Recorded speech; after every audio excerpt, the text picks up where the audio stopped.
आप देख रहे हैं ट्रेन की वो रात। कड़ाके की ठंड। रात 11:30 बजे ट्रेन एक स्टेशन पर आकर रुकती है। आरिफ अपने सामने बैठे यात्री से पूछते हैं, ये कौन सा स्टेशन है? वो यात्री कहता है, पता नहीं बाबूजी। आरिफ अपनी सीट की खिड़की खोलकर बाहर देखते हैं। स्टेशन पर हल्का सा कोहरा फैला हुआ था। स्टेशन की एक चेयर पर कंबल ओढ़े एक व्यक्ति बैठा हुआ था। आरिफ साहब उससे ज़ोर से चिल्लाकर पूछते हैं, क्यों भाई, यहाँ स्टेशन पर चाय मिलेगी क्या? कंबल ओढ़े व्यक्ति हाथ के इशारे से प्लेटफॉर्म पर थोड़ी दूरी पर बना चाय का काउंटर बताता है। आरिफ, जो कि गर्म सूट पहने हुए थे, ट्रेन के गेट पर जाकर खड़े होते हैं। वो ट्रेन से उतरने से पहले दोनों हाथों को मलते हैं। इस स्टेशन पर कुछ ज़्यादा ही ठंड है, उनको अपने कहते हुए वो नीचे उतरते हैं। हुए टीसी दिखाई देता है। वो टीसी से पूछते हैं, क्यों टीसी साहब, ट्रेन यहाँ कितनी देर रुकेगी? टीसी बोलता है, 15 मिनट। स्टेशन पर इक्का दुक्का लोग ही नज़र आ रहे थे। आरिफ तेज़ कदमों से चलते हुए चाय के काउंटर की तरफ बढ़ते हैं। वो चाय के काउंटर पर पहुंचकर पैसे निकालते हैं और चाय वाले से एक चाय देने के लिए बोलते हैं। थोड़ी ही दूरी पर एक बाबा बैठा हुआ था जो फटा हुआ सा कोट पहने था। उसके सर के बाल और दाढ़ी बढ़ी हुई थी। वो अपने मुंह से अजीब तरह की आवाज़ें निकाल रहा था। आवाज़ निकालते हुए उसके मुंह से भाप निकल रही थी। चाय वाला उन्हें एक डिस्पोजल कप में भाप निकलती हुई चाय देता है। वो चाय पीते हुए उसी बूढ़े की ओर देख रहे थे। थोड़ी ही देर में ट्रेन के चलने का सिग्नल होता है। आरिफ तेज़ कदमों से चलते हुए अपने डब्बे की तरफ वापस आते हैं और अपनी सीट पर बैठ जाते हैं। ट्रेन धीमी गति से आगे बढ़ने लगती है। वो खिड़की से प्लेटफॉर्म की तरफ देख रहे थे। तभी उन्हें एक मंकी कैप पहने हुए व्यक्ति दिखाई देता है जो कि डार्क कलर का ब्राउन कोट पहने हुए था। वो व्यक्ति दाढ़ी वाले बाबा के पास से निकलता है। बाबा उसकी तरफ हाथ फैलाता है। वो व्यक्ति अपनी जेब से कुछ निकाल कर उस बाबा को देता है। बाबा उसे अपने कोट की जेब में रख लेता है। आरिफ सोचते हैं, शायद आज बाबा को भीख में बहुत से पैसे मिल गए हैं।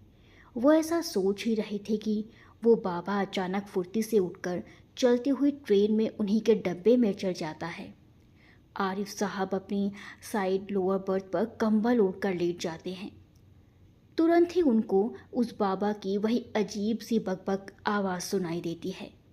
वो समझ जाते हैं कि वो बाबा गेट के आसपास ही बैठा हुआ है। वो अपने सिर को थोड़ा सा उठाकर उसी ओर देखते हैं। उन्हें उसी बाबा का हिलता हुआ हाथ दिखाई देता है। जैसे ही वो अपना सर नीचे करते हैं, उनको एक चमकदार सा शॉल ओढ़े हुए एक लड़की जाती हुई दिखाई देती है जो कि शायद उनके ही डब्बे में कहीं पीछे की तरफ बैठी हुई थी। वो उस बाबा के पास जाती है और तुरंत ही लौट आती है।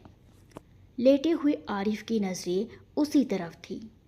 उनको ऐसा समझ में आता है जैसे उस बाबा ने इस लड़की को कुछ दिया हो और वो उसे अपने शॉल में छुपाकर लौट आई हो।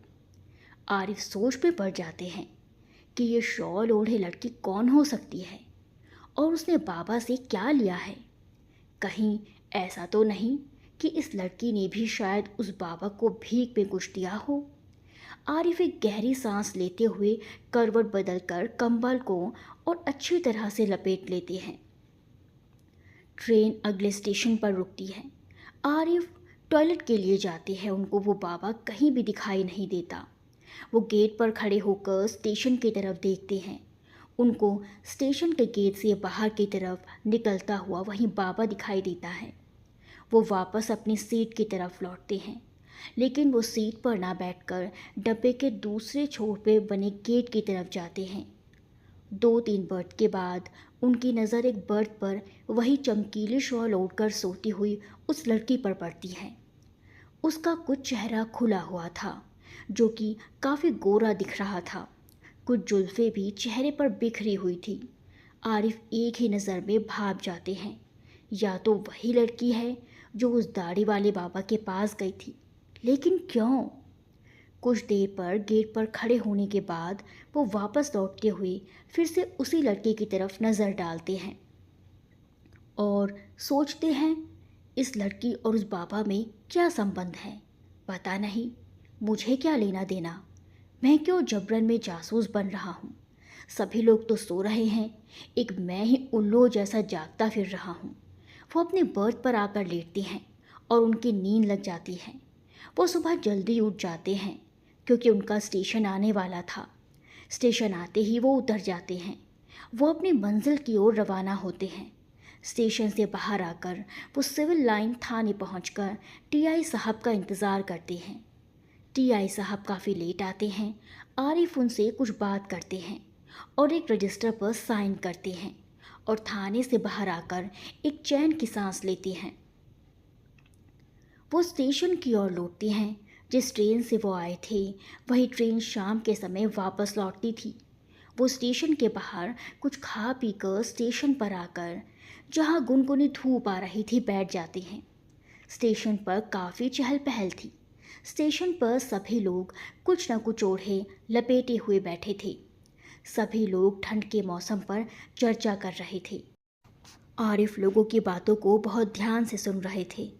वक्त का पता ही नहीं चलता और शाम होने लगती है। ज्यों ज्यों शाम होने लगती है त्यों त्यों ठंड बढ़ने लगती है। ट्रेन स्टेशन पर आती है।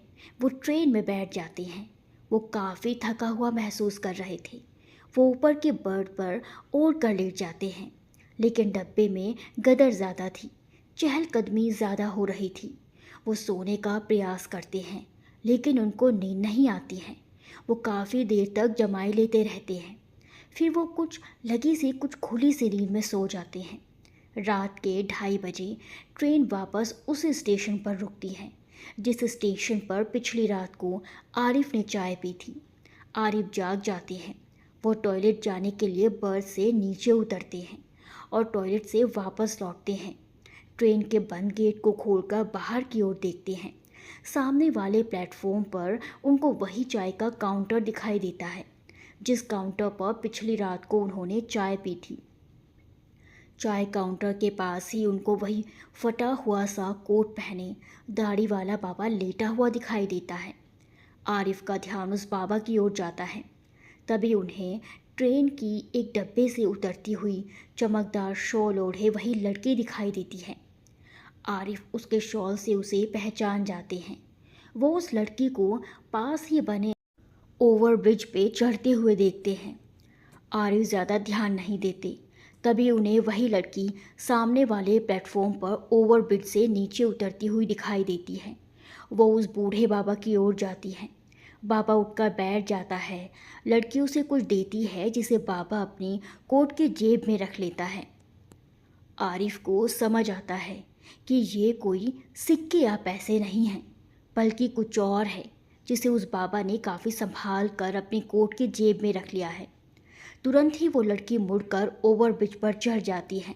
फिर आरिफ उसे अपने प्लेटफॉर्म पर उतरते हुए ध्यान से देखते हैं। वो शॉल को अपने सर पर ढके हुए थी और शॉल का कुछ भाग अपने दांतों से दबाए हुए थी, जिससे कि उसका आधा चेहरा ढका हुआ था और आधा चेहरा खुला हुआ था।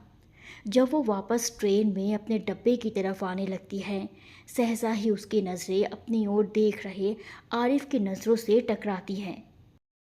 उसी समय चाय के काउंटर वाला उस लड़की और आरिफ की तरफ देखता है। लड़की घबराई सी तुरंत ही तेज़ कदमों से चलती हुई अपने डब्बे में चढ़ जाती है। आरिफ थोड़ा विचलित होते हैं और अपनी सीट पर आकर बैठ जाते हैं और सोचते हैं कि उस लड़की ने मुझे उसी की तरफ देखते हुए देख लिया है। उनको मन ही मन चिंता घेरने लगती है।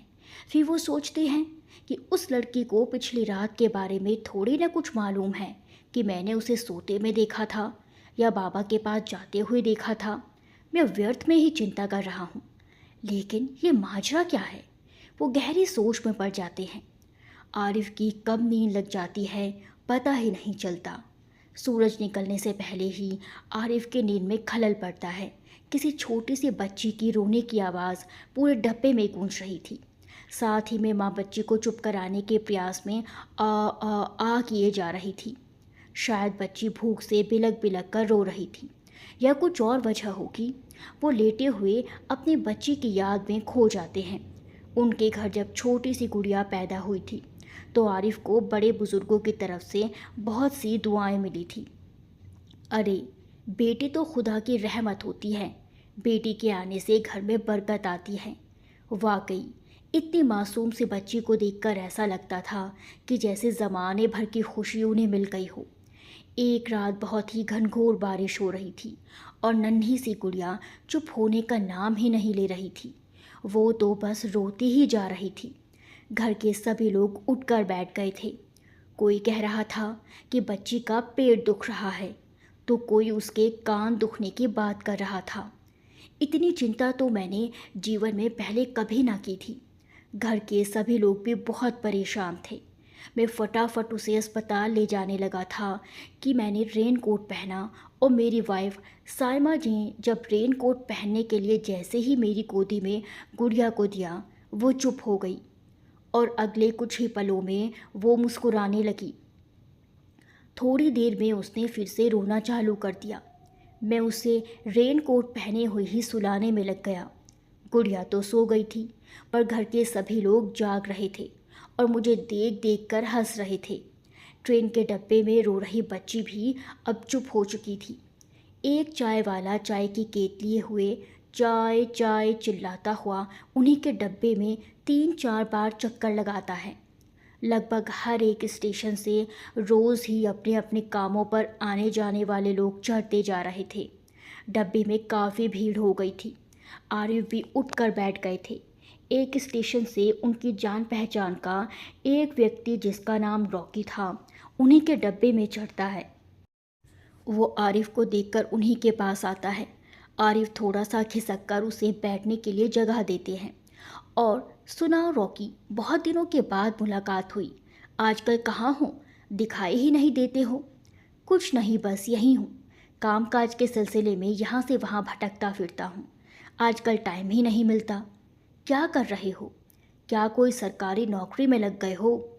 कहाँ यार, अपना तो वही पुश्तैनी धंधा है, वही कर रहा हूँ।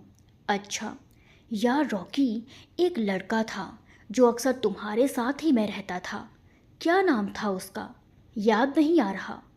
कौन, किसकी बात कर रहे हो? वही जिसे किसी जुर्म के में जेल की सज़ा हुई थी। अच्छा मनीष, वो तो कभी का जेल से छूटकर किसी दूसरे शहर में जाकर बस गया था। अब मुझे उसके बारे में कुछ भी नहीं पता है। क्यों, क्या हुआ अरशद, उसे क्यों पूछ रहे हो? कुछ नहीं नहीं, बस ऐसे ही जनरली पूछ रहा था। मुझे तुमसे एक बात करनी थी। रॉकी कुछ गंभीर होते हुए आरिफ से कहता है। हाँ कहो यार, क्या बात है? आरिफ ने कहा। तो रॉकी उठते हुए आरिफ के कान की तरफ अपना मुंह ले जाता है और धीरे से उसके कान में कहता है, कल रात उस लड़की और उस दाढ़ी वाले बाबा के बीच तुमने जो कुछ भी देखा, समझा, सब भूल जाना। तुम मेरी जान पहचान के हो, इसीलिए कह रहा हूँ। मैं नहीं चाहता तुम किसी भी मुसीबत में फंसो। ऐसा कहकर रॉकी गेट की ओर जाता है। ट्रेन स्टेशन पर रुकती है और रॉकी स्टेशन पर उतरकर कहीं भीड़ में खो जाता है। आरिफ सन्न होकर रॉकी को जाते हुए देखता है। अब चलती हुई ट्रेन में आरिफ के साथ चिंता भी चलने लगती है। वो इसी उधेड़-बुन में था कि अब क्या होगा। लग जाते हैं, चिंता उन्हें खाए जा रही थी। फिर वो सोचते हैं कि मुझे उस मैटर से क्या लेना देना, जबकि मुझे रात को हुई उस घटना के विषय में कि उस लड़की और दाढ़ी वाले बाबा में क्या संबंध है, कुछ पता नहीं। पर यह बात रॉकी को किसने बताई? पक्का रॉकी भी उसी टीम का मेंबर है। ये माजरा है क्या, समझ में नहीं आ रहा। उस लड़की पर मेरी नज़र भर पड़ी थी तो इससे क्या होगा, ये तो सामान्य सी बात है। हालांकि मैं कभी किसी को कुछ नहीं बताता, तो अब क्यों किसी से कुछ क्यों कहने लगा? यही तो वो रॉकी कहता हुआ गया है, मैं क्यों आफत मोड़ लूँ। लेकिन कहीं रात में हुए उस वाक़ये में कहीं कुछ देश विरोधी गतिविधि हुई तो? कहीं मैं देश के साथ गद्दारी तो नहीं कर रहा हूँ? हालांकि इन सब चीज़ों का पता लगाना तो पुलिस का काम है, मैं तो बस एक सामान्य इंसान भर हूँ। यही सब सोचते सोचते वो गेट की तरफ जाते हैं और अपने लिए थोड़ी सी जगह बनाकर गेट पर खड़े हो जाते हैं और बाहर की तरफ पेड़, खेत, खलिहान देखते हुए आती हुई तेज़ हवा में गहरी गहरी सांस लेने लगते हैं। जमे हुए उनके सर के बाल बिखर जाते हैं। यूं तो आरिफ को स्मोकिंग से काफ़ी चिढ़ थी। उनके आसपास कोई बीड़ी या सिगरेट पीता था तो वो उसे गुस्से से देखकर उसे अपने पास से दूर जाने को ही कह देते थे या वो खुद ही हटकर दूर चले जाते थे। लेकिन उनके बाजू में गेट के पास ही खड़े हुए दो लोग बीड़ी पी रहे थे। आरिफ उन्हें बर्दाश्त किए जा रहे थे। आरिफ साहब एक बहुत ही उम्दा नेक साफ सुथरी शख्सियत के मालिक थे। अदब से हर एक से बात करना और जो भी उनसे बात करता था उसे पूरी तवज्जो से सुनना उनकी खासियत थी। हालांकि वो थोड़े से ज़िद्दी और शक्की मिजाज के आदमी थे। स्मार्ट, लहीम शहीम, आकर्षक चेहरा और उनके घने बालों से दूर से ही उन्हें लोग पहचान जाते थे। वो पढ़े लिखे हिंदी, उर्दू और अंग्रेज़ी के अच्छे जानकार थे। ज़मीन जायदाद की कोई कमी ना थी। वो ख़ानदानी रईस थे। आरिफ जब कॉलेज में पढ़ते थे उनके कई दोस्त यार थे। उसी कॉलेज में सायमा भी पढ़ती थी। उनका जिगरी दोस्त सोनू भी उन्हीं के साथ कॉलेज में था। एक दिन कॉलेज में आरिफ और सभी दोस्त आपस में बातचीत कर रहे थे। सोनू भी साथ ही में बैठा था। तभी वहाँ से सायमा गुजरती है। सायमा आरिफ पर एक नज़र डालती हुई निकल जाती है। सभी यार दोस्त और सोनू की नज़र सायमा पर पड़ती है। हालांकि उस समय आरिफ कहीं और देख रहे थे। सोनू कहता है, आरिफ भाई, आप पर तो सभी की नज़रें इनायत हो जाती हैं। एक मैं कमबख्त हूँ जिसे कोई फूटी आँख वाली भी नहीं देखती है। सभी यार दोस्त हंसने लगते हैं। तभी आरिफ ने कहा, क्यों, क्या हुआ सोनू, क्या बात है? सोनू गहरी सांस लेते हुए कहता है, मुझे भी कोई प्यार करने वाली ढूंढो। मैंने कई सालों से मोहब्बत नहीं की है। आरिफ मुस्कुराते हुए कहते हैं, अगले 50 साल तक का इंतज़ार करो, तुम्हारी मोहब्बत तुम्हें तभी मिलेगी। सभी लोग हंसने लगते हैं। सोनू कहता है, मतलब ये कि मैं तब तक इस दुनिया से ही निकल लूँगा। या खुदा, कैसे जालिम दोस्तों से मेरा पाला पड़ा है। आरिफ हंसते हुए कहते हैं, मेरा प्यार दोस्त मजनू लैला की आस लिए हुए ही हमें छोड़कर चला जाएगा। सोनू धीरे से आरिफ की पीठ में एक मुक्का मारता है। आरिफ को पता ही नहीं था कि उनकी शादी के लिए लड़की देखी जा रही है। जब लड़की की फ़ोटो उनको दिखाई जाती है तो वो देखकर चौंक जाते हैं कि ये तो लड़की सायमा है, ये तो उन्हीं के कॉलेज में पढ़ती है। माँ की मर्ज़ी से उनका निकाह सायमा से हो जाता है। वो अपनी बीवी सायमा से दिलो जान से प्यार करते थे। उनकी गुड़िया जब 2 साल की थी तो उनके दूसरे बच्चे के डिलीवरी के दौरान सायमा का ब्लड प्रेशर बढ़ जाने और कुछ कॉम्प्लिकेशंस आ जाने के कारण उनका इंतकाल हो जाता है। बच्चे को भी नहीं बचाया जा सका था। आरिफ गहरे सदमे में थे। वो अपनी गुड़िया को देख देख कर रोते रहते थे।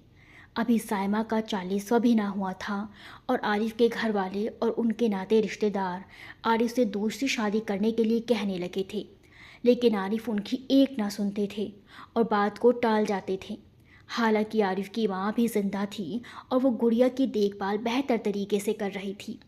आरिफ की माँ कहती है, बेटा, अभी तुम्हारी उम्र ही क्या है, तुम्हारे सामने तुम्हारी पूरी ज़िंदगी पड़ी हुई है। गुड़िया को भी माँ की ज़रूरत है। आरिफ अपनी माँ से प्यार भरे अल्फाजों में कहते हैं, माँ, आप मेरी बिल्कुल भी फिक्र मत करो, मैं अब कभी भी दूसरी शादी नहीं करूँगा। रही बात गुड़िया की, तो आप हो तो आप ही ने तो हम दोनों भाइयों और बहन की बहुत अच्छे से तरबियत की है। सोनू ने भी उसको दूसरी शादी कर लेने के लिए बोला था, पर आरिफ फिल्मी डायलॉग बोलकर कि हम प्यार भी एक बार करते हैं, शादी भी एक ही बार करते हैं, कहकर चुप करा दिया था। बड़े भाई की भी इसी बात को लेकर आरिफ से कई बार अनबन हो चुकी थी।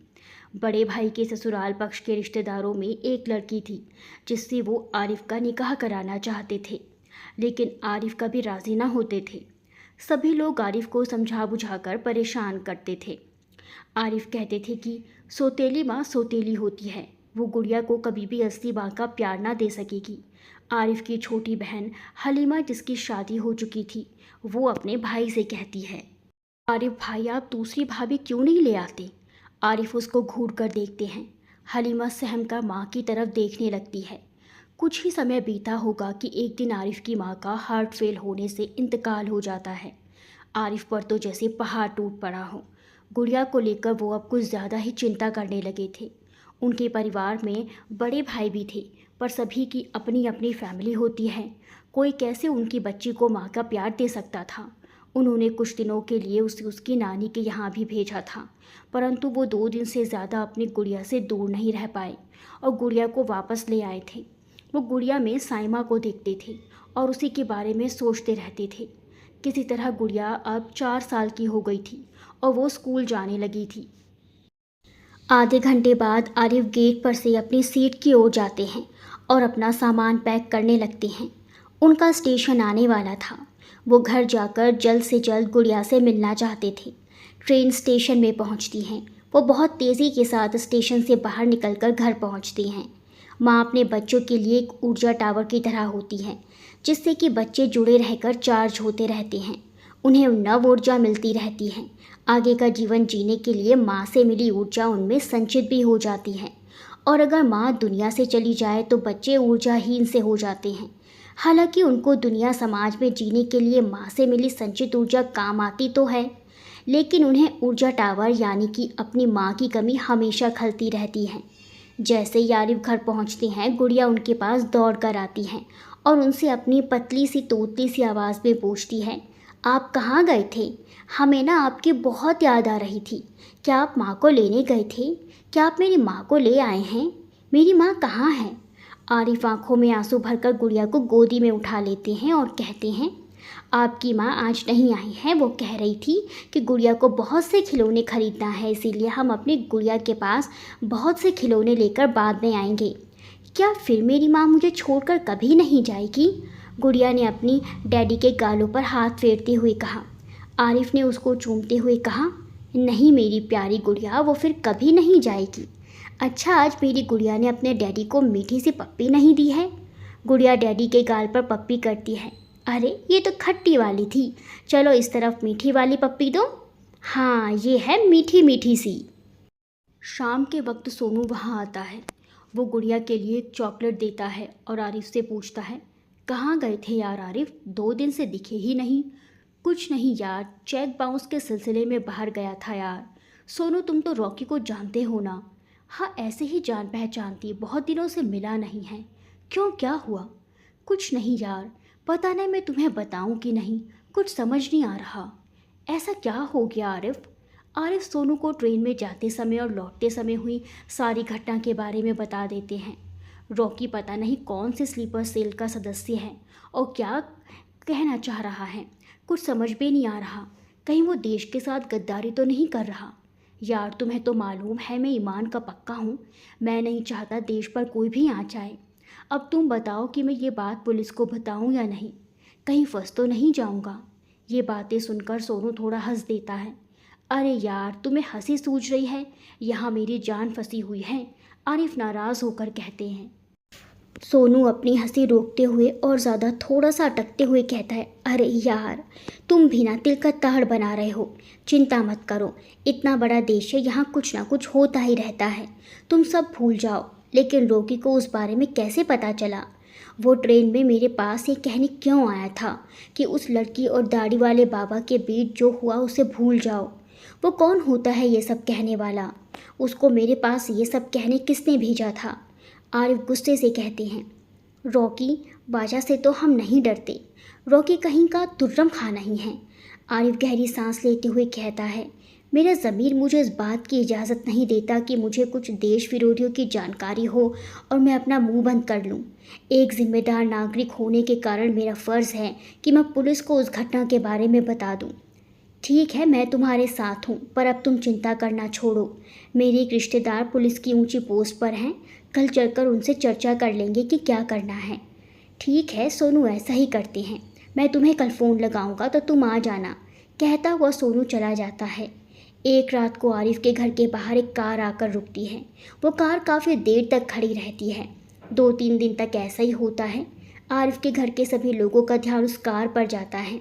आरिफ के बड़े भाई कहते हैं, ज़रा देखो तो ये कार रोज़ रात में आकर यहाँ क्यों खड़ी होती है? किसकी कार है और रात में किस लिए आती है? एक दिन रात के वक्त आरिफ घर में अकेले थे। सभी लोग बाहर गए हुए थे। जैसे ही कार उनके घर के सामने आकर खड़ी होती है, आरिफ साहब बाहर आकर उस कार के पास जाते हैं। जैसे ही वो कार के पास पहुंचते हैं, उसमें रॉकी बैठा हुआ दिखता है। आरिफ रॉकी को देखकर एकदम से चौंक जाते हैं। रॉकी उन्हें अपने साथ कार में बैठने के लिए कहता है। आरिफ पहले तो उसको साफ मना कर देते हैं और रौब दिखाते हुए कहते हैं, अब तुम्हें मुझसे क्या काम है, क्या चाहते हो तुम यहाँ से चले जाओ, नहीं तो मैं पुलिस को बुला लूँगा। रॉकी कहता है, तुमने पुलिस को उस बाबा और लड़की के बीच जो कुछ भी हुआ था क्यों बताया है? पुलिस ने उस बाबा को पकड़ लिया है और मुझे भी पुलिस ढूंढती फिर रही है। मैंने तुम्हें मना किया था लेकिन तुम नहीं माने। आरिफ गुस्से से कहते हैं, रॉकी तुम किस स्लीपर सेल के लिए काम कर रहे हो? ये बात पक्की है कि तुम देशद्रोहियों के साथ मिल गए हो और कुछ देश विरोधी गतिविधि कर रहे हो। तुम क्या समझते थे मैं तुमसे डर जाऊंगा? तुम मुझे अभी जानते नहीं हो। मैं अकेला ही तुम और तुम्हारी स्लीपर सेल के लिए काफ़ी हूँ। मैं मरने से नहीं डरता हूँ। आरिफ रॉकी की कॉलर पकड़कर उसे झंझोड़ देते हैं। छोड़ो मुझे, रॉकी चिल्लाते हुए कहता है। गुस्से से भरे हुए आरिफ उसे कार से खींचकर बाहर निकाल लेते हैं और एक पंच से उसे नीचे गिरा देते हैं। रॉकी अपनी कार पकड़कर खड़ा होता है और कहता है, तुम भले ही मरने से नहीं डरते हो, लेकिन तुम्हारी एक छोटी सी प्यारी सी बच्ची जिसका नाम गुड़िया है, वो स्कूल जाने लगी है और तुम ऐसा कभी नहीं चाहोगे कि तुम्हारी बच्ची को कोई किडनैप कर ले और उसके साथ कुछ गलत हो जाए। आरिफ साहब आपे से बाहर हो जाते हैं और फिर से रॉकी की कॉलर पकड़ लेते हैं। रॉकी अपनी कॉलर को छुड़ाते हुए कहता है, तुम क्या समझते हो कि तुम मुझे मार दोगे और सब मामला ख़त्म हो जाएगा? तुम नहीं जानते मैं जिस स्लीपर सेल के लिए काम करता हूँ वो कितना बड़ा है। तुम जैसे लोग उनके लिए चींटियों के समान हो। सोच लो, मैं कल फिर आऊँगा, तुम्हें मेरे लिए काम करना पड़ेगा। और हाँ, पुलिस को कुछ बताया तो फिर तुम ही जिम्मेदार होगी, मुझसे अकेले ही मिलना। इतना कहकर रॉकी कार में बैठता है और कार स्टार्ट करके चला जाता है। अब आरिफ अपनी बेटी को लेकर चिंतित होने लगते हैं और सोचते हैं, कहीं मैंने पुलिस को सब कुछ बताकर कुछ गलत तो नहीं कर दिया है। वो मुझसे क्या काम करवाना चाहता है? इसी उधेड़बुन में उनकी रातें करवट बदलते हुए बीतती हैं और सुबह के वक्त वो सो जाते हैं। वो गुड़िया को स्कूल छोड़ने के लिए जाते हैं। जैसे ही वो गुड़िया को स्कूल में छोड़ते हैं, रॉकी कार लेकर आ जाता है और आरिफ को एक धक्का देकर पटक देता है। उनकी गुड़िया को अपनी कार में बिठाकर दूर ले जाता हुआ दिखाई देता है। आरिफ साहब इतने ज़ोर से गिरे थे कि वो उठ नहीं पा रहे थे। वो कार का पीछा करना चाह रहे थे लेकिन हिल भी नहीं पा रहे थे। तभी उन्हें गुड़िया की आवाज़ आती है। स्कूल जाने के लिए उन्हें उनकी छोटी सी गुड़िया डैडी डैडी कहकर उठा रही थी। वो एकदम से घबराकर उठकर बैठ जाते हैं और अपनी गुड़िया को अपनी गोदी में उठाकर प्यार करने लगते हैं। वो एक भयानक सपना देख रहे थे। आरिफ सुबह सुबह ही सोनू को फ़ोन लगाते हैं। सोनू उनका फ़ोन नहीं उठाता है। कुछ देर बाद सोनू का फ़ोन आता है। आरिफ तुरंत ही फ़ोन उठाते हैं और कहते हैं, तुम मेरा फ़ोन क्यों नहीं उठा रहे थे? कुछ नहीं यार, मैं सो रहा था, सोनू जमाए लेते हुए कहता है। आरिफ उसको अपने घर पर बुलाते हैं और पिछली रात उनकी रॉकी के साथ हुई घटना सुनाते हैं। सोनू चिंतित होते हुए कहता है, अरे यार, ये मामला तो गड़बड़ है। मुझे लग रहा है कि रॉकी एक बहुत ही ख़तरनाक स्लीपर सेल से जुड़ा हुआ है। अब मुझे लगता है कि अपन लोगों ने पुलिस को बताकर कहीं कुछ गलत तो नहीं किया है। फालतू में तुम्हारी जान खतरे में पड़ गई है। आरिफ कहते हैं, मुझे अपनी जान की फिक्र नहीं है, लेकिन मैं गुड़िया को लेकर चिंतित हूँ। पता नहीं वो साला रॉकी आगे क्या कर डाले। आरिफ चिंतित होते हुए कहते हैं, आज रात में वो आएगा, उसको मुझसे कुछ काम करवाना है। लगता है मैं फंसता जा रहा हूँ। सोनू कहता है, मैं उस साले रॉकी को देखता हूँ, मैं भी तुम्हारे साथ रहूँगा। नहीं सोनू, उसने मुझसे अकेले में बात करने को कहा है, आरिफ चिंतित स्वर में कहते हैं। आरिफ, मेरा मानना है बात जब अपने बच्चों पर आ जाए तो बात को मानना ही ठीक है। देखो रॉकी क्या कहता है, फिर मुझे बताना। आरिफ कहते हैं, ठीक है। अगली रात में रॉकी कार लेकर आता है। आरिफ तुरंत ही रॉकी की कार के पास जाते हैं और देखते हैं कि कार में पीछे की तरफ कोई नकाब पहने बैठी हुई है। रॉकी कहता है, ये वही लड़की है जिसे तुमने उस रात ट्रेन में देखा था। इसको भी पुलिस बहुत ज़ोरों से ढूंढ रही है और अगर ये लड़की पकड़ी गई तो ये मान कर चलो तुम और तुम्हारे बच्चे की जान आफत में आ जाएगी। यहाँ तक कि पूरे घर वालों को भी परेशानी हो सकती है। अभी भी मैं तुम्हें एक मौका दे रहा हूँ। तुम इस लड़की को अपने घर में कुछ दिनों के लिए रख लो। मैं वादा करता हूँ तुम और तुम्हारी बच्ची को फिर कुछ नहीं होगा। फिर कुछ समय बाद जब सब कुछ सामान्य हो जाएगा तो मैं इसे वापस ले जाऊँगा। आरिफ गुस्से से कहते हैं, ये क्या बेहूदगी है? मैं कैसे किसी पराई लड़की को अपने घर में रख सकता हूँ? मेरे घर वाले क्या कहेंगे? तुम कैसी बात कर रहे हो? तुम इस लड़की को कहीं और क्यों नहीं छुपा देते हो? रॉकी गंभीर होते हुए कहता है, मैं जैसा कह रहा हूँ तुम्हें वैसा ही करना पड़ेगा। तुम्हारे पास और कोई ऑप्शन नहीं है। फिर रॉकी अपने मोबाइल से फ़ोन लगाता है और आरिफ से कहता है, लो सोनू से बात करो। फ़ोन पर दूसरी तरफ सोनू होता है। आरिफ के हेलो कहते ही वो घबराया हुआ सा बोलता है, इन लोगों ने मुझे पकड़ लिया है, मेरी जान को खतरा है। अब ये लोग जैसा कह रहे हैं वैसा ही करो। तुम नहीं जानते ये लोग बहुत ही ख़तरनाक हैं। आरिफ चिल्लाते हुए रॉकी से कहते हैं, साला मैं तुझे ज़िंदा नहीं छोड़ूंगा अगर सोनू को कुछ भी हुआ तो। और मैं कैसे इस लड़की को अपने घर में रख लूं जबकि ये लड़की ठीक नहीं है और देश विरोधी गतिविधियों में शामिल है। और मैं आस पड़ोस और रिश्तेदारों से क्या कहूँगा कि ये लड़की मेरी कौन है? तुम इससे निकाह कर लो। रॉकी उस लड़की को अपनी कार से उतारते हुए आरिफ से कहता है, फिर ना तो कोई तुम पर शक करेगा, ना ही तुम्हारे घर वाले और रिश्तेदार तुमसे कुछ कहेंगे। आरिफ रॉकी को बहुत आश्चर्य से देखता है। रॉकी आगे कहता है, मुझे मालूम है तुम्हारी वाइफ अब इस दुनिया में नहीं है और तुम्हारी बच्ची को देखभाल की ज़रूरत है, माँ की ज़रूरत है। आरिफ झुंझलाकर कहते हैं, क्या बकवास कर रहे हो? ये लड़की मेरी बच्चे की देखभाल करेगी, वो भी उसकी माँ बनकर? My foot. आरिफ अपने बड़े भाई को उनके साथ हुई पूरी घटना और उस लड़की के बारे में बता देते हैं। बड़े भाई साहब कहते हैं, आरिफ तुम ज़रा ठंडे दिमाग से काम लो और किसी भी तरह का टेंशन मत पालो। मैं तुम्हारे साथ हूँ। अपन दोनों मिलकर ये मामला सुलझा लेंगे। सोनू की जान भी तो खतरे में लग रही है। इस लड़की को घर में रखने से अपना कुछ नहीं बिगड़ेगा। मैं इस लड़की पर नज़र रखूँगा। आरिफ ऊपर बना एक कमरा उस लड़की के लिए दे देते हैं। लड़की अपने साथ लाए हुए बैग को उस कमरे में रखती है। आरिफ कहते हैं, इस बैग में क्या क्या रखे हुए हो? कहीं कोई बंदूक या बम वगैरह तो नहीं है? तुम एक आतंकवादी लड़की हो जो कभी भी कुछ भी कर सकती है। मुझे तुमसे नफ़रत है और तुम इसी कमरे में रहोगी। इस कमरे से बाहर नहीं निकलोगी, यहाँ तक कि तुम मेरी गुड़िया से भी बहुत दूर रहना, समझी? तुम कुछ बोलते क्यों नहीं? गूंगी हो क्या? लड़की बिना कुछ बोले अपना बैग खोलकर सारा सामान पलंग पर बिखेर देती है। आरिफ को पलंग पर वही चमकीला शॉल दिखाई देता है। आरिफ अपने जबड़ों को भींचते हुए उस लड़की को घूर कर देखते हैं। शाम को उन्हें गुड़िया कहीं दिखाई नहीं देती। वो उसे आवाज़ लगाते हैं पर गुड़िया उनकी आवाज़ नहीं सुनती। घर में गुड़िया को यहाँ वहाँ देखने के बाद वो घबराते हुए ऊपर उस लड़की के कमरे की तरफ जाते हैं और देखती हैं कि वो लड़की गुड़िया को गोदी में बिठाकर उसे प्यार कर रही है। आरिफ कमरे में अंदर जाकर गुड़िया को उस लड़की से छीन लेते हैं और गुड़िया को लेकर वापस अपने कमरे में आ जाते हैं। अपने कमरे में गुड़िया को छोड़कर वो वापस ऊपर उस लड़की के पास जाते हैं और उससे कहते हैं, तुम मेरी गुड़िया से दूर रहना। तुम इस लायक नहीं हो कि किसी बच्चे से प्यार कर सको। अब उसके मन में एक अनजाना सा डर बैठ जाता है और वो काफ़ी फिक्रमंद हो जाते हैं। अगले दिन उन्हें किसी काम से बाहर जाना था। वो अपने बड़े भाई से कहते हैं, आप गुड़िया को अपने पास ही रखना। गुड़िया को उस लड़की के पास मत जाने देना। मैं जल्दी आ जाऊंगा, कहकर आरिफ चले जाते हैं। 2 घंटे बाद ही आरिफ लौट आते हैं और अपनी गुड़िया को लेने के लिए बड़े भाई के पास जाते हैं। उनको ना बड़े भाई दिखाई देते हैं और ना ही गुड़िया दिखती है।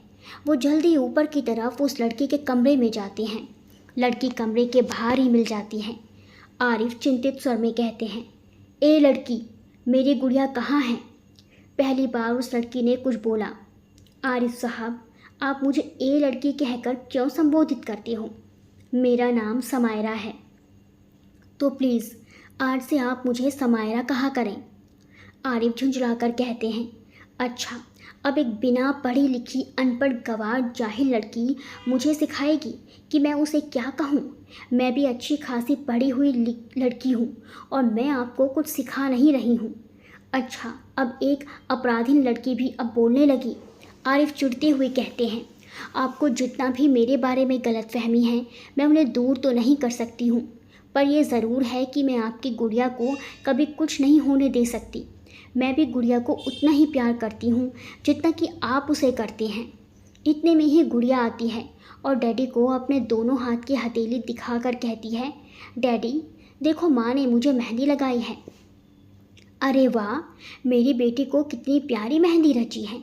आरिफ अपनी बेटी के हाथों को चूमते हुए कहते हैं और उसे गोदी में उठाकर अपने साथ ले जाते हैं। जब वो सो जाती है तो वो समायरा के पास जाते हैं। उसे खिसियाते हुए कहते हैं, मेरी बच्ची तुम्हें माँ कहकर क्यों बुला रही है? क्या तुमने उसे ऐसा कहने के लिए बोला था? पता नहीं 2 ही दिन में तुमने कौन सा जादू मेरी बेटी पर कर दिया है। अब मुझे पता चला कि तुम जादूगरनी भी हो। नहीं, मैंने उसे ऐसा कहने के लिए नहीं बोला है और मैं कोई जादूगरनी नहीं हूँ। अगले दिन सुबह आरिफ के घर पर वही पुलिस ऑफिसर तफ्तीश के लिए आते हैं जो सोनू के रिश्तेदार थे, जिनके पास आरिफ और सोनू अपने साथ हुई घटना की चर्चा करने गए थे। पुलिस ऑफिसर कहते हैं, आरिफ साहब, और सुनाओ क्या हाल चाल है? आरिफ कहते हैं, ठीक हूँ सर, आप बताइए कैसे आना हुआ? कुछ नहीं, तुम्हारे साथ हुई उस दिन की घटना के केस के सिलसिले में तुमसे जानकारी जुटाने के लिए आया हूँ। दरअसल आप एक बहुत ही ख़तरनाक स्लीपर सेल के साथ उलझ गए हो, लेकिन आपको डरने की ज़रूरत नहीं है, पुलिस आपके साथ है। अच्छा, ये बताओ आपके घर में कौन कौन रहता है? आरिफ कहते हैं, हम 2 भाई हैं। मेरे बड़े भाई, उनकी बीवी और 2 छोटे बच्चे मेरे मकान से लगे हुए मकान में ही रहते हैं और मेरी एक लड़की है जिसका नाम गुड़िया है। पुलिस ऑफिसर आगे लिखते हुए कहते हैं, और आपकी वाइफ? तभी समायरा ऊपर से नीचे उतरती हुई आती है। पुलिस ऑफिसर कहते हैं, अच्छा, यही है आपकी वाइफ? आरिफ अटकते हुए कहते हैं, जी जी हाँ सर। पुलिस ऑफिसर पूछते हैं, इनका नाम क्या है? जी समायरा। आरिफ समायरा की तरफ देखते हुए कहते हैं। ऑफिसर चले जाते हैं। आरिफ समायरा से गुस्से में कहते हैं, तुम्हें अभी ही नीचे आना था क्या? आरिफ सोचती हैं, मैं किस मुसीबत में फंस गया हूँ। एक तो सोनू भी किडनैप हो गया है, ऊपर से ये लड़की। अगर पुलिस को शक हो गया कि मैंने अपने घर में अपराधी को पनाह दे रखी है तो मेरा जेल जाना तय है। तब मेरी गुड़िया का क्या होगा? अब मैं क्या करूं? आरिफ गुस्से में समायरा से कहते हैं कि एक तो तुम मेरी बच्ची को अपने वश में करके ज़बरदस्ती उसकी माँ बन बैठी हो और अब मेरी बीवी बनने की फिराक में हो। आरिफ के बड़े भाई खड़े खड़े सब सुन रहे थे। वो आरिफ को अपने पास बुलाते हैं और कहते हैं, तुम बेवजह ही समायरा पर शक कर रहे हो। गुड़िया को मैंने कहा था कि ये तुम्हारी माँ है।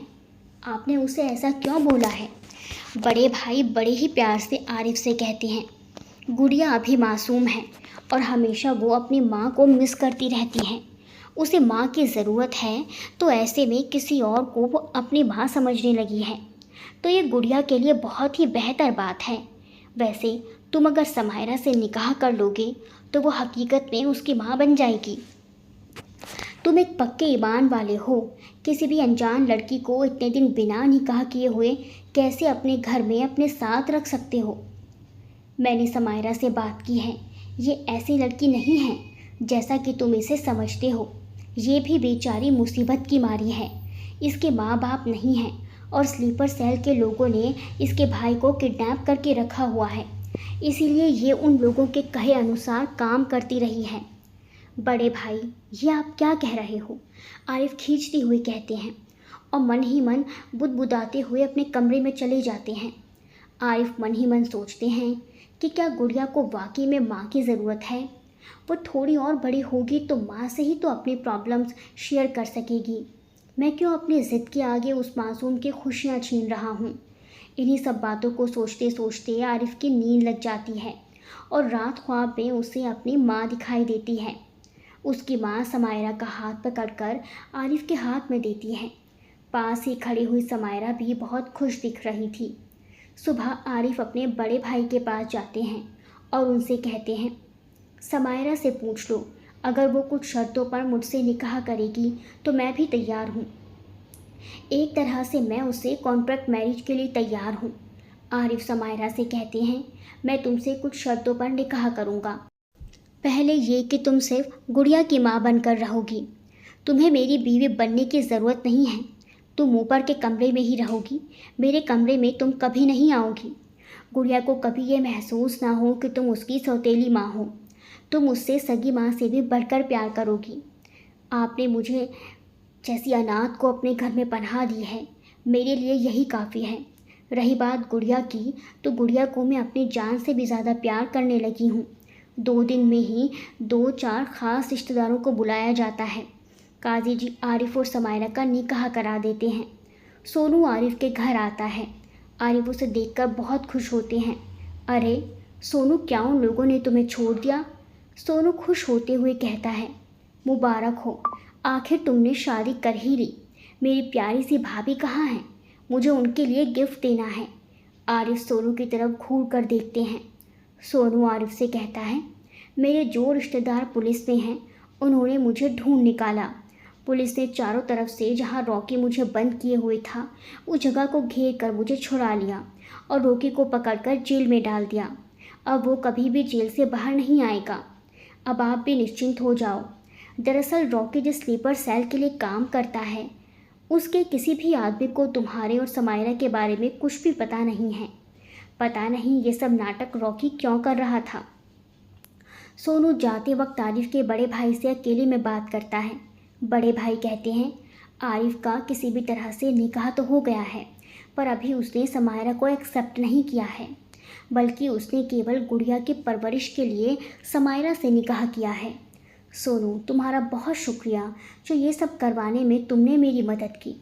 अरे भाई साहब, आप कैसी बात कर रहे हो? आप मेरे बड़े भाई समान हो और आरिफ मेरा जिगरी दोस्त है। ये तो मेरा फ़र्ज़ था। गुड़िया की स्कूल में पेरेंट्स टीचर मीटिंग थी तो गुड़िया ने कहा मैं माँ और डैडी दोनों के साथ जाऊंगी। गुड़िया की ज़िद के आगे उसके डीडी बेबस थे। दोनों गुड़िया को लेकर उसके स्कूल जाते हैं। स्कूल के बाहर आरिफ को हरीश दिखता है। आरिफ तुरंत ही हरीश के पास जाता है। अरे हरीश, और सुनाओ क्या हाल चाल है? आरिफ भाई, मैं बहुत बढ़िया हूँ, आप सुनाओ क्या हाल चाल है? बढ़िया हूँ। आप तो बाहर थे ना? हाँ, मैं कुछ दिनों के लिए बाहर गया था, मुझे अपना इलाज कराना था। किसका इलाज कराना था? यार आरिफ, मैं बिना किसी जुर्म के जेल में बंद रहा। मैं दिमागी तौर से बीमार हो गया था। वो तो ईश्वर की कृपा है कि मैं निर्दोष साबित होकर छूट आया। आप तो निर्दोष मुझे शुरू से ही लगते थे, लेकिन यार वो रॉकी जैसा सोचते थे वैसा ही निकला। क्यों, क्या हुआ रॉकी को? हरीश आश्चर्य व्यक्त करते हुए कहता है। आरिफ कहते हैं, कुछ नहीं यार, बहुत लंबी कहानी है। हरीश कहता है, अरे यार, मैं तो खुद रॉकी के घर में किराए पर रहता हूँ। अभी सुबह ही तो वो मुझे मिला था। आरिफ अचंभे से कहते हैं, क्या कह रहे हो यार? उसको तो पुलिस ने पकड़ लिया है। हरीश कहता है, किसने कहा तुमसे? किसी सीधे साधे सज्जन आदमी को पुलिस क्यों पकड़ेगी? नहीं यार, वो तो किसी स्लीपर सेल का सदस्य है। आरिफ आंखें बड़ी करते हुए कहता है। ये क्या कह रहे हो? हरीश आश्चर्य व्यक्त करते हुए कहता है। उसके छोटे छोटे बच्चे हैं, वो क्या किसी स्लीपर सेल का सदस्य बनेगा? वो तो एक ड्रामा कंपनी में काम करता है और एक एक्टर है। वो तो बीड़ी सिगरेट पे नहीं पीता, कभी ड्रिंक नहीं करता, इतना सज्जन आदमी है। आरिफ सोच में पड़ जाते हैं, ये माजरा क्या है? वो समायरा और गुड़िया को घर छोड़ने के बाद सीधे हरीश के घर की तरफ जाती हैं। उन्हें मालूम था हरीश कहाँ रहता है। वो हरीश के घर पहुंचते हैं तो वहाँ उनको हरीश और रॉकी दोनों ही साथ में मिल जाते हैं। रॉकी आरिफ को देखकर पहले चौंक जाता है, फिर थोड़ा सा सहम जाता है। आरिफ कहते हैं, रॉकी, ये सब क्या माजरा है, जल्दी बताओ। रॉकी कहता है, भाई तुम मुझ पर क्यों गुस्सा हो रहे हो? एक बार मैं तुमसे पिट भी चुका हूँ। हकीकत ये है कि ये सब कुछ करने के लिए पूरी स्क्रिप्ट आपके बड़े भाई और सोनू की थी। मैं तो सिर्फ एक्टिंग कर रहा था। वो तुम्हारा निकाह समायरा से कराना चाह रहे थे। समायरा तुम्हारे बड़े भाई के ससुराल पक्ष के कोई रिश्तेदारों की लड़की है। आरिफ गुस्से से भनभनाते हुए अपने घर जाते हैं और सोनू को फ़ोन लगाकर बुलाते हैं। अगले दिन सोनू आरिफ के घर पहुंचता है और आरिफ को अपनी दोस्ती का वास्ता देकर कहता है, यार तुम मेरे जिगरी दोस्त हो, बचपन से मैं तुम्हारे साथ रहा हूँ। मैं तुमसे हाथ जोड़कर कह रहा हूँ कि तुम प्लीज़ समायरा को तलाक मत दो। ये हमने माना कि हम लोगों ने एक नाटक के तहत तुम्हारा निकाह समायरा से करा दिया था, लेकिन इसकी सज़ा तुम मुझे दे दो। समायरा भाभी को इतनी बड़ी सज़ा मत दो, उस बेचारी का क्या कसूर है। तुम अपनी गुड़िया को देखो, वो अपनी माँ को पाकर कितना खुश रहने लगी है। और ये बात तुम भी अच्छी तरह से जानते हो कि समायरा भाभी जितना ध्यान गुड़िया का रख रही हैं, उतना ध्यान तुम ना रख सकोगे। तुम कुछ भी कर लो, गुड़िया को माँ के जैसा प्यार कभी ना दे सकोगे। तुम भले ही समायरा भाभी को अपनी बीवी ना मानो, लेकिन तुमने गुड़िया की परवरिश के लिए समायरा भाभी से जो समझौता किया है, उसी समझौते के तहत समायरा भाभी को अपने इस घर में रखने दो। जो शर्तें तुमने समायरा भाभी के सामने रखी थी, समायरा भाभी तो उन्हीं शर्तों का पालन करते हुए तुम्हारी गुड़िया की बेहतर तरीके से देखभाल कर रही हैं। तुम तो गुड़िया की तरफ से बेफिक्र हो चुके हो। समायरा भाभी सुबह उठकर उसे स्कूल के लिए तैयार करती हैं, उसका लंच बनाती हैं और उसे स्कूल तक छोड़ने जाती हैं। ये सब एक माँ ही कर सकती है। उन्होंने कभी भी तुम्हारी बीवी बनने की कोशिश नहीं की है, फिर तुम क्यों उसे तलाक देने पर आमादा हो। आरिफ कहते हैं, अब मैं तुम लोगों की एक नहीं सुनूंगा, जो मैं कह रहा हूँ वो करके ही रहूँगा। और तुम बार बार समायरा को अपनी भाभी भाभी मत कहो, समझे। सोनू भी गुस्से से कहता है, फिर मैं तुमसे सचमुच में हमेशा हमेशा के लिए दोस्ती तोड़ दूँगा। आरिफ कहते हैं, अब मुझे इस बात की कोई चिंता नहीं है। मैं अपनी गुड़िया को लेकर ये शहर छोड़कर कहीं और चला जाऊँगा। मेरे बड़े भाई और तुमने मिलकर मेरा निकाह धोखे से कराया था। तुम दोनों ही इसके लिए जिम्मेदार हो। अब मैं तुम दोनों के सामने ही उसे तलाक देकर रहूँगा। ये शायद एक कॉन्ट्रैक्ट थी और अब मैं इस कॉन्ट्रैक्ट को तोड़ दूँगा। तभी आरिफ के बड़े भाई और भाभी आ जाते हैं। बड़े भाई आरिफ से कहते हैं, आरिफ तुम्हारी प्यारी बच्ची गुड़िया का क्या होगा। तुम अपनी ज़िद के पीछे उसकी माँ को उससे कैसे जुदा कर सकते हो। आरिफ कहते हैं, अब मैं ही उसकी माँ उसका डैडी हूँ। अब यह मेरा निजी मामला है। आप लोगों ने जो मुझे धोखा दिया है, मैं उससे आप लोगों के सामने ही छुटकारा पाऊँगा। मैंने आप ही के कहने पर अपनी गुड़िया की परवरिश की खातिर कुछ शर्तों पर समायरा से निकाह किया था। मैंने उससे समझौता किया था कि वो सिर्फ मेरी बच्चे की परवरिश पर ध्यान देगी। मुझे नहीं मालूम था कि आप लोगों ने मेरे लिए जाल बिछाकर मेरा निकाह धोखे से कराया है। मैं कभी भी दूसरी शादी करना ही नहीं चाहता था। तभी छोटी बहन हलीमा आती है। हलीमा को बड़े भाई ने आरिफ को समझाने के लिए फ़ोन लगाकर बुलाया था। हलीमा आंखों में आंसू भरकर कहती है, आरिफ भाई, क्या आप अपनी छोटी बहन की भी बात नहीं मानोगे। आप ऐसा गलत फ़ैसला मत लो। अगर आज हमारी माँ जिंदा होती तो वो तुम्हें कभी भी ऐसा करने नहीं देती। माँ भी हमेशा आपसे दूसरी शादी करने के बारे में कहती रहती थी। आज जो गलत काम आप करने जा रहे हो, उससे हमारी माँ की रूह को बहुत तकलीफ़ पहुँच रही होगी। आरिफ कहते हैं, और तुम सभी लोगों ने जो तकलीफ़ मुझे पहुँचाई है, उसका क्या। हलीमा कहती है, भाई आप ज़िद पर क्यों अड़े हो। आप एक बार ज़रा ठंडे दिमाग से सोचिए। गुड़िया को भी उसकी माँ की ज़रूरत है। आपको भी अपनी इतनी बड़ी ज़िंदगी के रास्ते पर चलने के लिए एक हमसफ़र की ज़रूरत है। मुझे भी भाभी की ज़रूरत है। आरिफ अपनी बहन से कहते हैं, पहले तुम बैठो, पानी पियो, काफ़ी थकी हुई दिख रही हो। हलीमा कहती है, अब मैं आपके घर का पानी नहीं पीऊँगी और आइंदा से कभी भी इस घर में पैर भी नहीं रखूँगी। तभी काजी जी अपना बैग लिए हुए आते हैं। सभी लोग उनकी तरफ घूर कर देखते हैं। आरिफ खुश होते हुए कहते हैं, आइए काजी जी, मैं आपका ही इंतज़ार कर रहा था। सभी लोग बैठ जाते हैं। आरिफ बड़े भाई से कहते हैं, आप समायरा को बुलाइए। समायरा आकर बैठ जाती है। वो अपना सर ढके हुए थी और बहुत रो रही थी। इतने में ही गुड़िया आकर समायरा की गोदी में बैठ जाती है और अपनी तोतली ज़बान में कहती है, माँ आप क्यों रो रही हो। गुड़िया भी रुआंसी हो जाती है। बड़े भाई आरिफ से कहते हैं, आरिफ तुम देख रहे हो, तुम्हें इस छोटी सी बच्ची की यहाँ लगेगी। तुम इसे इसकी माँ से जुदा कर रहे हो। आरिफ उनकी बातों पर कोई ध्यान नहीं देते और काजी जी से कहते हैं, काजी जी हमारे डॉक्यूमेंट निकालिए और आगे की कार्रवाई करिए। काजी जी आरिफ से कहते हैं, आरिफ साहब आप एक बार और सोच लीजिए, ये आप ठीक नहीं कर रहे हैं। बड़े भाई और सोनू भी काजी जी से गुहार लगाते हैं, काजी जी आप आरिफ को समझा दीजिए, ये बहुत ही गलत कर रहा है। ये अपने साथ साथ अपने बच्चे को भी धोखा दे रहा है। ये 3 जिंदगियां बर्बाद कर रहा है। गुड़िया अपने नन्हे नन्हे हाथों से अपनी माँ समायरा के आंसू पोंछने लगती है। ये देखकर बड़े भाई और भाभी के आंसू बहने लगते हैं। सोनू की आंखों में भी आंसू आ जाते हैं, लेकिन आरिफ टस से मस नहीं हो रहे थे। वो अपनी बात पर अडिग थे। काजी जी अपने बैग से एक लिफाफा निकालते हैं और आरिफ को देते हुए कहते हैं, इसमें तुम दोनों के कागजात रखे हुए हैं। आरिफ अपना फ़ोन लगाकर किसी को बुलाते हैं। उनके घर में एक बड़ा सा पार्सल आता है। आरिफ साहब उस पार्सल को खोलते हैं। उसमें पैक की हुई गर्मा गर्म बिरयानी और कुछ मिठाइयाँ निकलती हैं। वो भाभी से प्लेट लगाने के लिए बोलते हैं और दस्तरखान बिछाते हैं। सभी लोग आरिफ से कहते हैं, ये क्या नौटंकी कर रहे हो। आरिफ कहते हैं, क्या इस मुबारक मौके पर आप लोग बिन कुछ खाए पिए ही चले जाएंगे। मैं इतना बुरा इंसान भी नहीं हूँ जो आप सभी को बुलाकर बिना खाए ही वापस जाने दूँ।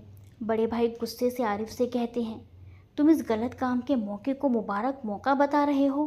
तुम्हें ज़रा सी भी शर्म नहीं आ रही है क्या।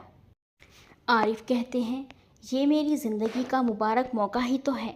आप क्यों मुझ पर बेवजह गुस्सा कर रहे हैं। आप सभी लोग दस्तरखान पर बैठ जाइए, बिरयानी ठंडी हो रही है। सभी लोग बेमन से दस्तरखान पर बैठ जाते हैं। सबसे पहले काजी जी अपनी प्लेट में बिरयानी डालते हैं। तुरंत ही आरिफ भी अपनी प्लेट में बिरयानी निकाल लेते हैं और खाते हुए कहते हैं, आप लोग क्यों नहीं खा रहे हैं। बड़े भाई उठकर खड़े हो जाते हैं। काजी जी उनका हाथ पकड़कर फिर से बिठा लेती हैं। आरिफ लिफाफा उठाकर खोलते हैं। सभी की नज़रें लिफाफे की तरफ होती हैं। वो उसमें से 3 टिकट निकालते हैं और बड़े भाई और सोनू को दिखाते हुए कहते हैं, ये तीनों टिकट शिमला के हैं। मैं, गुड़िया और समायरा शिमला घूमने जा रहे हैं।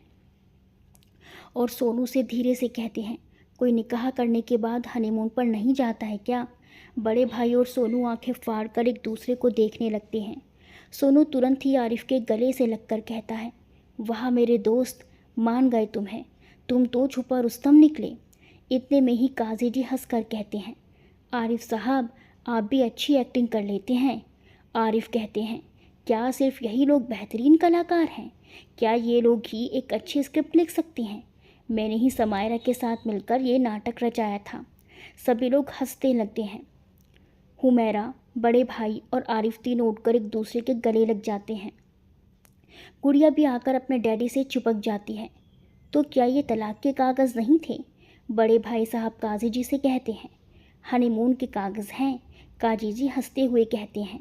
तो बड़े भाई कहते हैं, अच्छा अब काजी जी हनीमून भी कराने लगे हैं। काजी जी और सभी लोग ठहाके मारकर हंसने लगते हैं। आरिफ आगे कहते हैं, अब से समायरा मेरी शरीके हयात बनकर रहेगी।